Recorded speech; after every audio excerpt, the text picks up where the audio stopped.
You're listening to Spark TV, where we bring you daily interviews with real women in business at all stages. I'm your host, Danielle Lewis, and I am so grateful to have you here.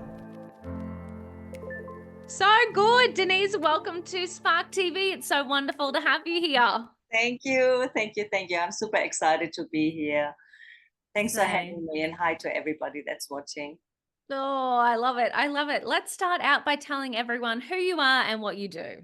All right, so my name is Deniz Akan. I'm half German, half Turkish. It's a Turkish background name. That's always a bit tricky here in Australia. It's not Deniz, but it's Deniz. And I was born and raised in Germany.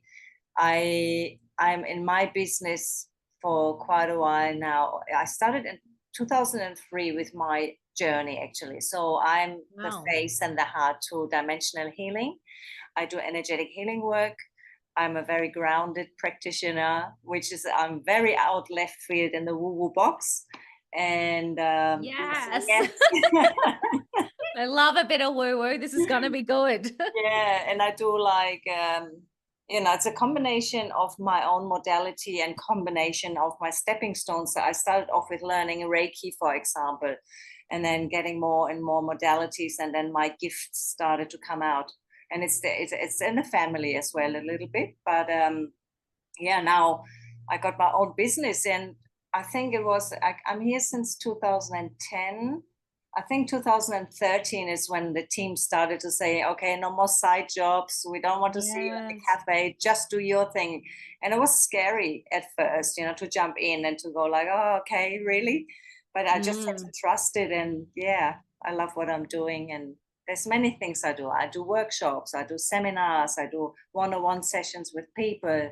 I do readings for houses, for businesses, I work with animals. So basically, I have the Wow. ability to communicate with everything and with many different dimensions as well. Oh my God. Oh, this is so good. Okay, so let's go back. Yes. How did you get into this? Like, have you always been a little intuitive? Have you always been into the woo-woo? Or like, did you have a career before you started this? Like, what's the backstory?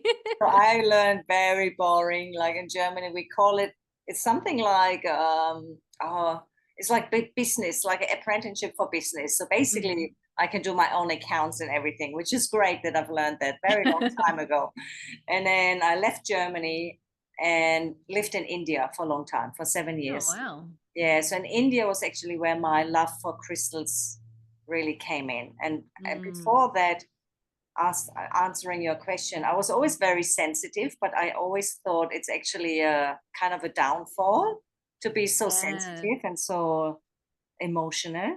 But then later on, I understood like, wow, that's actually part of my gift, to have that sensitivity and being able to connect to many things. And then you learn Mm. to how you shield yourself and don't connect to everything.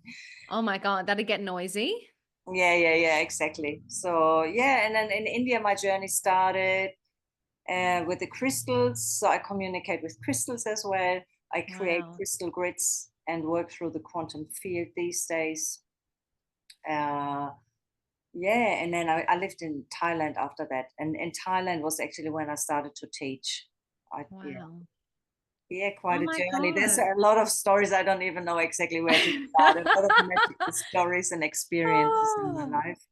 It's so interesting though, isn't it? Just, I'm always fascinated by how people got to where they currently are. It's our lives are such like long, windy journeys. And I think that scares people sometimes because I think they feel like they're supposed to have everything figured out, but it's just that's just not how life works. It is just experience after experience and saying yes to opportunities. So Yes. fascinating that You that's know where what? you I come think from. actually it's very much about no pushing and no pulling, and Mm, realizing when you think it's a bad experience, but like quite often 10 years later or even 10 days later, you realize, oh, wow, actually that was really good that that happened because now I'm doing this. So, it's that yes. understanding we are in the flow. It's Yeah. everything is exactly perfect.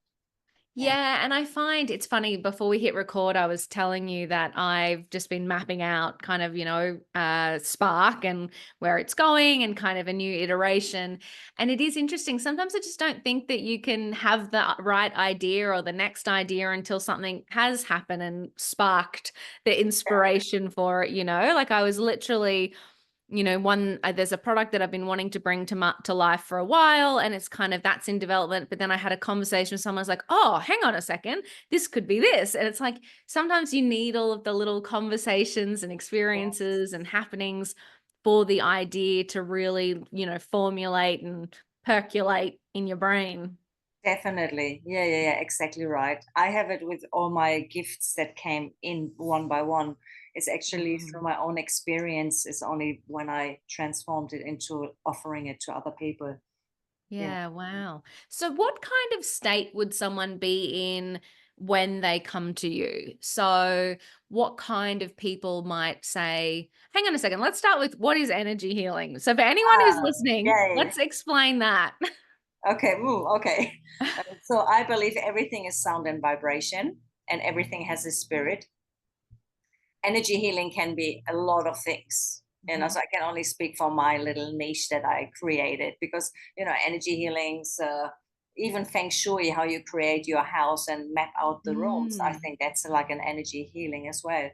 But in my case, I communicate. If it's the business, I do business clearings, house clearings, property clearings, or, as I said, personal sessions and so forth. So basically, I connect my heart space to the person that's connecting to me, or let's say a business.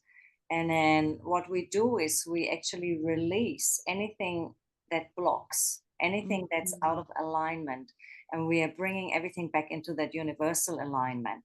And with that, Mm. then synchronistic events can happen. People can have more clients come in. Or if it's for a house, people ask me sometimes if they want to sell a house and they can't sell it, or they're looking for their dream house, things like that. And it just helps. Really, what it is I communicate. Basically, what I believe is that we are all interconnected and everything's interconnected, and that's how I feel I can actually adjust things. Mm. And um, so I lost my track then in what I was going to say before then, but basically, um, I do card readings. I do a crystal grid if it's a remote session. If it's a session in person for somebody, a one-on-one session, then I put crystals on them. I speak light language, which is also part of energy healing. And it could be, that old the in from India, Mm. that was the first sound that was created for healing. So even Wow. when you are at home just umming or humming, it does so much. And now we have so much science background what it does to our nervous system as well. So yeah, sound and vibration, that's where I started. Everything is that. And with the love connection, and combined with all of that, I feel we can actually transform and transmute so much so quickly. So I don't necessarily have people in crisis. It's more Mm. people that are a bit more advanced as well. Yep. And or if they have a certain goal, sometimes I have people that want to have a package, and they want to do every couple of months a session because they want to accelerate their spiritual growth, for example. Or Yeah. if I go down to the pets, to our little fur babies, there might be something going on, and then I just communicate with that, and they literally show me pictures, or I hear words, and it's like, Wow. so easy to then say, for example, oh, this is really weird, but I saw the cat litter of your cat. And then that person was like, there was something that happened in Germany when I did an animal communication course. And the lady's like, oh my God, I changed the cat litter, because the cat was saying, I don't like this smell. And I'm like, I don't know what she's saying. And she's like, that cat litter has lavender smell on it. And then I Oh. get goosebumps even now thinking about it. And yeah, many many amazing beautiful experiences I had. And there was no doubt anymore after a certain time of doing the work. When you Mm. realize it, that it actually works, you just have to trust it and go with it. And it's not even a placebo for people. What I do like is sometimes I have female clients. Of course, I'm 80% female, business, but then every now and then they send the husband in, and they're total skeptics, and I love it because then I get the best information usually, like Yeah. things I can't know, and I say it, and they're Mhm. just like, oh my god, Yeah. I'm like, I don't know, it just comes in. It's just basically learning the ability with that sensitivity to actually listen to everything and then make Wow. sense of it. So I can hear things, I see things, I feel things in my body. So there's a lot of the clear gifts, clairvoyancy, clear audio, and yeah, all of them that work. Yeah, and I love how you said, you can identify the blocks, and figure out where people are out of alignment, because I almost feel like even in the non-woo-woo sense, that's what I observe in a lot of people is just they have everything that they need inside them. There's just something stopping. There's something just holding them back. There is that block. And I usually find that it's just in their head, you Yes, know? And yeah, that's just me, non-woo-woo objective person. yes, So then I would think that's exactly how it would be for most people. And you would look at them or feel them and go, it's just this thing that's, we need to fix. yeah. And yeah, that's Yeah, really that's right. interesting. And then sometimes it's about, sometimes that I can even see sometimes past lives, even though I'm not Mhm. connected to that. Or mediumship, I'm not really um, certified in that, but sometimes people from the other side come through. It's just that I never know before a session what's going to happen, and it could Mm, be colors and like yeah, people coming in or assistants coming in or pets from the other side. It's pretty yeah. wild, and then the interdimensional connections that's a whole nother level. Yeah, so I communicate to planetary bodies and like Mother Earth, of course, Wow. and we know that we can connect to Mother Earth, and just by walking barefoot already you do so much good to your body. And the beautiful thing is I'm doing this, what did I say, I think 2003 is when I started off. So it's over And 20 years. yeah, yeah, Wow. yeah, I'm getting on there. I'm actually more years out of Only getting Germany. better, just like a fine wine, I say. Exactly, and good cheese. Yes. um, Oh, what was it like taking something that is so deeply spiritual and personal and connected? Like, how was it actually taking that and that skill into a business? What was that yeah, like for you? very interesting journey, that one. So actually that brings me back to what you asked before. So before I left Germany, I started to be interested in it, and I started to hear about uh, bioresonance, which is a energetic healing you can do. And then I heard about Reiki, but I left before I dove into it. And then I had my Mm. journey in my experiences, and then later on, bit by bit, I actually did all these modalities for myself. And my mom used to be really riddled with pain, so she passed already, but there was Oh, a wow. lot of my part inside of me going, oh, maybe I can help mom a bit. So I learned Reiki, which is the hand-on healing modality where we connect to the universal energy. And then the Reiki master I did that with, she taught me very quickly, you do it always for yourself before you do anything for other people. Mm, And then taking that into business, that started in Thailand when I finished my Reiki master qualification over there, which are 3 different levels you have in Reiki, or up to 4. And then I communicated with crystals already. But then that trust, to gain the trust, it took a while. mm, The moment I finished that certification, which I wanted to do again for myself, because the first Reiki levels have brought so much change into my life and so much clarity, which was wonderful. So I just wanted to see what's going to happen next if I do that one. And the very first day I went out for dinner after that course, and one of my friends was like, "Oh my God, you finished. Can I be your first student?" And that's, cool. and then at the time I was a bit like, oh, I don't know. You know, I have to think about it. And then I went the next day. I'm like, you know what? Of course. And then that's actually how it started. And then coming from that kind of spiritual background with the work, it's actually quite tricky how to offer that. That really only Mm, came together here in Australia.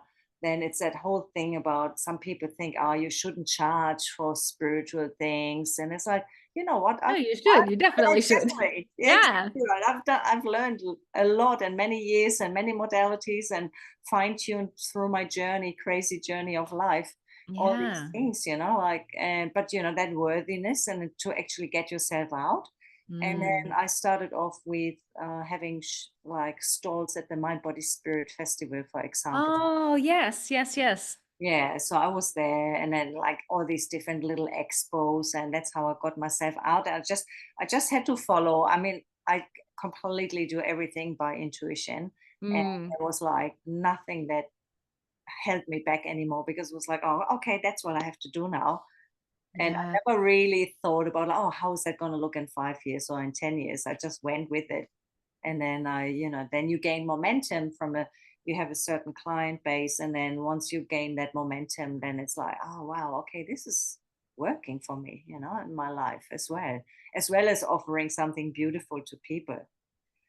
Yeah. Yeah, and I love it. It's really interesting the thought about people who help people often fall into that I shouldn't charge for it, across very many industries. But it is I do love that circled back to no, actually I've gained this experience. I have done all of these things that is worthy, and you will have such a great impact on people's lives. So there is absolutely I'm like, I always just put a pin in things because I'm like, I want if anyone's listening that's doubting themselves, you Yeah. should be charging even if you're helping people. Realistically, all businesses help people, right? It doesn't matter if Yes. you're, Spark, where we offer business resources, or, you're offering energy healing, or if someone's a graphic designer designing a flyer, we're all helping other people. It's all worthy and it all should be charged for.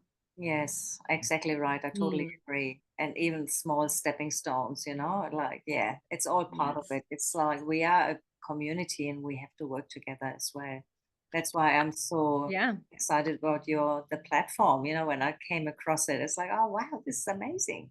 Yes, it is. And I love you said before we recorded like the people, the community. I'm like, yeah, that's the secret ingredient in Spark is just I don't know what it is, but we just attract amazing people, like we just really I don't know. I think it's, my philosophy is just take what you need when you need it. Mm, I just, yeah, it's really, and I want to evolve with the community as well. And it's just, I think as a result, we attract those kind of people and people come in and out over the years and show up and some calls don't and all the things, or they're on Slack or whatever it works for them. And I just find that, the type of people that have come together have just been so beautiful. mm, So, yeah. So I'm excited. very excited to have you as a part of it. Yeah, yeah. Me too. Oh, that's so good. I love it. I love it.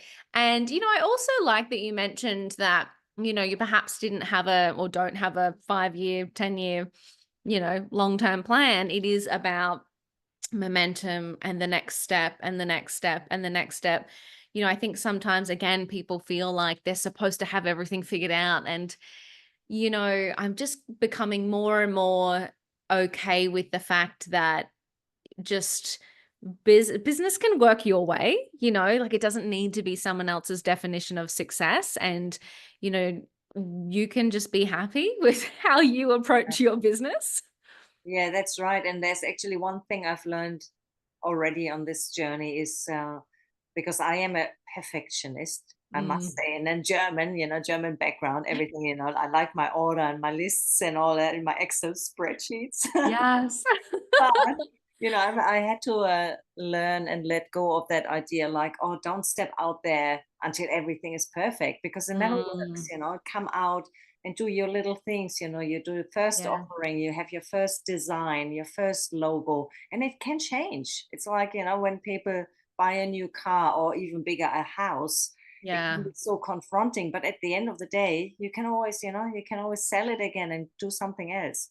It's not Yes. like life and death. We can make a nice little logo, and if you don't like it next year anymore, you change it. We can Yeah. change the brand and we can tweak things. And I think it's better to step into the flow rather than holding Mm. back and thinking, oh, and because I was holding back for a while with things, and I was like, oh, I don't know, have to do it perfect. But no, that would be one of my tips for everybody as well. Yeah, I that love that. Oh, I love it. I love it so much. What do you think your biggest challenge has been on the journey? the biggest challenge. Mm, maybe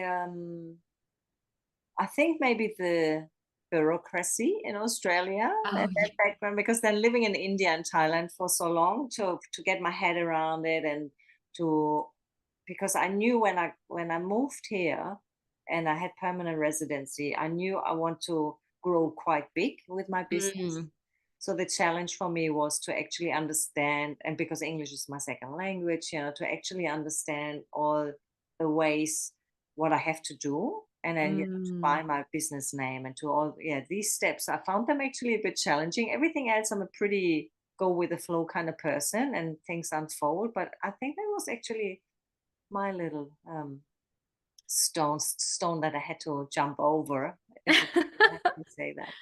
Yeah, and it is interesting, isn't it? I think that it's really interesting because sometimes people put all of those things almost as the roadblock to getting started. So Mm, I do like that you almost reverse that, like you just get started anyway and just figure those little things out along yeah. the way. And I know it's actually funny. I was having a conversation with my husband last night about like because I'm changing companies and different things. And I was like, what do I do with this phone bill? I'm like, I don't want to go to jail over $80 phone bill, you know. It is funny, like, when you said that, I was, like, thinking about that yeah, the bureaucracy, like, have I done lodged this thing on time? Do I need to Yes. register for that? Like, what's all of the things, and I think, yeah, I'm on a couple of emails, like Smart Company and my accountant, and they always scare the crap out of you with they're cracking down on super and they're doing this and they're doing that, and I'm like, "Oh my god, it's too much. I'm just trying to run a business here." Yeah, exactly. Oh, it's hilarious. Yeah, they are those things that, yeah, it's interesting. And for some people, that's so normal. But I think just because of how I lived my Mm, life the last few years, it's been a bit of a different journey. And then to come back into that kind of system, it's like, yeah, oh, wow, okay. yeah. And then also that idea of, when you run your own business, I don't get super from anybody. Yeah, So that was yes. another little challenge, going like, all right, I'm feeling now I'm getting more mature every year. And then to have that, to actually the financial thought of making Mm, sure you have a platform or your savings, or that you create something for yourself. But yeah. yeah, it's never, I don't think I've ever had really anything super fearful in my life, but there were certainly the little things that made me think about my business a bit differently. Yeah, and it is interesting, and perhaps that is one of the good outcomes to come out of it is reminding yourself that, this is a business, it should pay you. It should pay you super. Like you do have to remind yourself that you're building this to support you and to support your life and whatever those goals look like. They can be different, but yeah, perhaps if anything, it's just a good reminder that we also, ladies, need to get paid. Yes. Yeah, exactly. And pay yourself. That's another thing. That took Yes. me a little while, actually. That's a good Mm, point. To actually go, hang on a second, okay, that's all in the same account, and so all my incomes and my expenses are going in. Hang yes. on, but where's my payment? I mean, I do my living, but actually, yeah, that's a very important part to put that aside, I reckon. Yeah, I think the sooner that you can separate it, like have a business account, have a personal account, pay yourself, even if it's tiny, even if it's like $50, Yeah. like get something in there that shows you that you're actually making money out of this exercise. I think it is hard though. I know I always feel like I should, or like profits should always be going back into the business. And Yes. yeah, it is really hard I think when you're a business owner, you feel guilty about looking after yourself and having fun for no reason. That's self-care, self-love, very important. I just Yeah. had a business exchange, like a swap session with somebody, and she runs a beauty salon. Oh, And so we did cool. half of my pricing. She gave me a facial, and half in cash, which I was Oh, so happy about it. And I sell right. crystals as well. So I hold workshops where I teach people how to clear their crystals and activate them. And then I usually sell crystals as well. Oh, And so she wow. bought a whole lot of crystals, and it's just lovely, you know. But I think one thing I've learned actually only here in Australia as well in 2011, that was that it's a great idea to always, whatever money you make, take just 10% of it and put it aside. Oh, yeah, for tax? Or No, just for yourself. Like oh, I said, okay, put okay. Yes, aside. yes, yes. Yeah, yeah, to put aside. And then you have something aside in Yeah, whatever it is, you know, there might be a crazy dentist bill coming up, or, you know, yeah, or whatever. But actually, I started to have then like more of a system where I had, you know, like literal full folder. Now it's different, but I had literally a folder where I had regos and car money. I had yes. 10% money. I had something for dental care because it's quite expensive in Australia after you lived Mm, in, you know, Asia, and things like that, where you have like, oh yeah, no, I don't want to just use money and then, you know, when the bigger bills come, you don't have it aside already, you know. So I had to yeah, actually kind of train myself a bit with that, running my own business, yeah, when I stopped working for other people. And yes, yeah. interesting journey. It is. And it's funny, like I always think about like as you're speaking, I'm thinking about like, I have a budget, but there'll be so many times where I'm trying to solve a problem in my business and I'll be Googling, I'll be, oh yeah, I'll just sign up for that trial or I'll just buy that software. Or I'll just, solve the problem with money. And you think it's like nothing, $50 or $100. And then all of a sudden, in 6 months time, you've racked up all of these extra expenses that you didn't budget for, and then you do have an unexpected expense and it's like, oh, where did that money go? Yes, It yeah, is such a lesson in finances, isn't it? absolutely, yeah. Mm. For me, Oh. it's the crystal warehouse. If I go and do wholesale crystal shops, stick to the list. Don't look, don't look. You know, just Yes. get your clients the crystals they need. You know, Oh my God, that's hilarious. I love it. How do you go with, if you're experiencing other people's energy, do Mhm. you have a hard time not letting that affect you, No, I don't. or you can separate it? I can really separate it. Yeah, Mm. yeah. Apart from the times when you can't, but you know, like Yeah. every now and then, you know, you do have situations. For example, when you work with the auric field of a person, the aura, Yeah. the moment you're emotional, or you might have had a little shock or an accident, or pain in the body, or like let's say people get drunk, you know, in the Mm. pub, and you know, when you have that feeling, like you walk into a place and you go like, oh, something feels a bit weird here.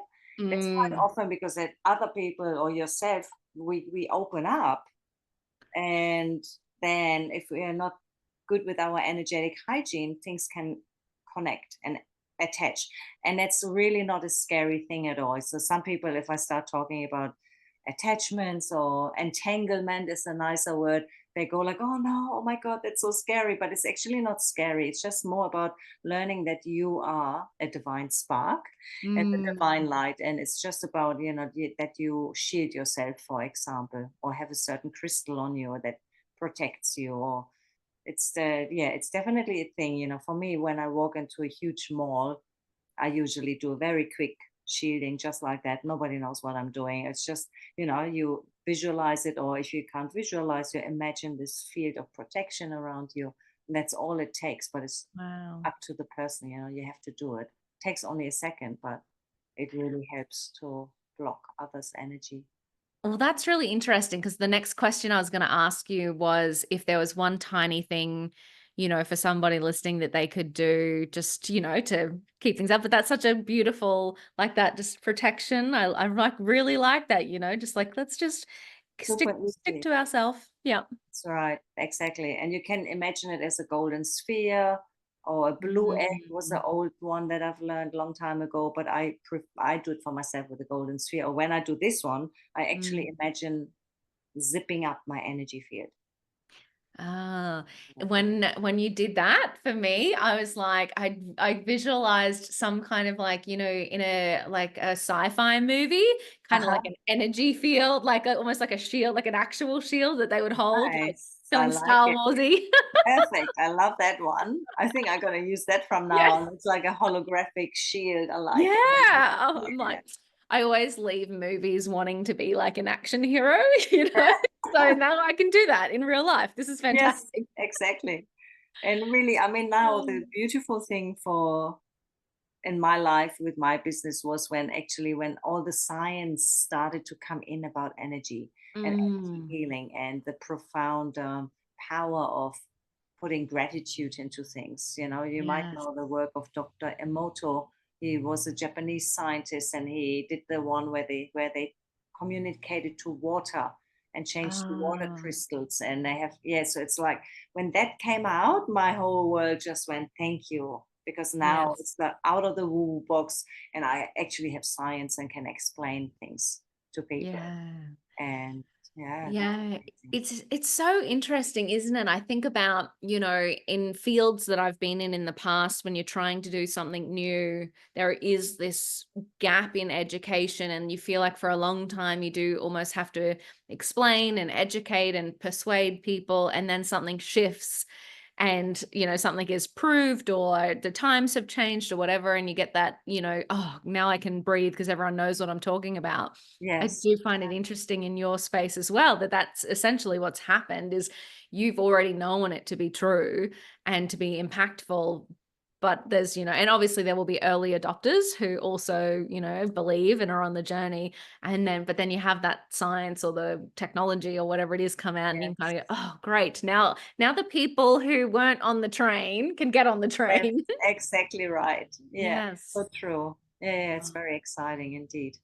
And it's so so much, exciting. yeah, and it's all that Tesla energy work as well. You know, there's more and more coming onto the market Mm. where that whole knowledge about that the medicine of the future is sound and vibration, you know. Oh wow. So it's, yeah, it's big. And It Einstein is. was talking about it, and Tesla was talking about it. It's super cool. I was listening to a podcast yesterday about a guy who'd run a bunch of experiments around it was medicine versus food, and Mm. how they could basically imitate the same results using pharmaceuticals as food. They were doing the same scientific tests and they could see the Oh, same reduction in tumors and cell production and all that kind of stuff. So it only just goes to show that nature and what we have around us is, the ecosystem already exists to, I think, heal us and keep us in the best possible state. So why not tap into those things that are around us? exactly. Yeah, and just to clarify, so they were saying that having the food instead of the pharmaceuticals, yeah? Okay. Yeah, so they would like something like as just a random example, he was saying that they've done this study where essentially having 3 half a cups of cooked tomatoes every week, Mm. so in a male's diet, imitated the same like healing properties to the prostate as a like pharmaceutical solution that they Wow. had. So and it's only just beginning, but he's like it's kind of the same thing he's been saying for so long, that food heals, but now they have the science, now they've done the Wow. experiments, now they've got the time where the studies have been in action. And I was just listening thinking, yeah, it is so fascinating that we've probably got access to most things we need around us, but we kind of go to other solutions sometimes. Yes. So yeah, it was really fascinating. Yeah, I find that really cool. And Mm. it's just that we've not been taught, or we're away from that natural connection to everything. Yeah, definitely. Yeah, well, I think these days we're glued to our phones most of the time, so Uh, it yeah, makes it difficult. ex- Oh, I could talk to you all day. This is so good. Yay. But I better not. I better wrap up. So, I always love to wrap up our podcast with one last piece of advice. So, Mhm. reflecting on your time in business, what would be a piece of advice that you would give to another woman on her business journey? I think it's the one about stepping out into the world to just trust yourself and to be it truly work from the heart and don't get too much into your head. And I think with the passion, whatever your passion is, if you step into that, that's actually nobody else has that, even though you might think, oh, this is similar, some other people do it already, or no, will I get there? Just go for it. That would be Mm. my little advice. And I've done it myself for myself as well. Oh, I love it so much. You are absolutely incredible, Deniz. Thank you so Thank you. much for No worries. sharing your time and your wisdom with us. That was incredible. Thank you. Thank you. I had heaps of fun and learned so much as well. So good. Thank you. That wraps another episode of Spark TV. Shout out to Spark TV sponsor IP Australia for their amazing support of the Spark podcast and women in business. And if no one tells you today, you've got this.